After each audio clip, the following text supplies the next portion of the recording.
सज्जन को क्या तकलीफ है भाई? હું તમારો તોબડો ચડેલો છે મારી માના ઘરે જઈને આવીને એટલે કાયમ તમારો તોબડો ચડેલો જ હોય તારી માં કાયમ ધંધા જેવા કરે તો તોબડા સડેલા જ હોય ને.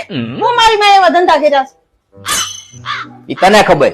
હું તને ખબર આવ્યા એટલે પાણી પીવરાયું ઠંડુ પાણી પીવરાયું પછી મોસંબી નું જ્યુસ પાયું ગરમમાં ગરમ સમોસા ખવડાવ્યા હવે આથી તો વિશે શું કરે મારી માં बात तो सही है. ચા પીવડાવી મને સાનું પૂછ્યું તે એને. આ કાળા તડકાની ચા હોય કાઈ કાળો તડકો હોય ધોળો તડકો હોય એમાં એને શું ફેર પડે? મને પૂછ્યું એને મને ચા પીવડાવી પડે ને. મને ભલે કાળા તડકાનો ઊનવા થઈ જાય કે મસા થઈ જાય ભગંદર થઈ જાય એને તો વ્યવહારે જમાઈને પૂછવાની ફરજ છે ને એની. હે ભગવાન હવે કશ મારી માને આને ચા ઢીસી દો એટલે શાંતિ હવે હું રાંડ્યા પછી દાપણ આવે ઢીસો ચા એકલી હા આમ થાય ને બાના કાઢવા આમ થાય ને આમ થાય એટલી બધી જમાઈની બહુ પડી હોય છે નીકળ્યા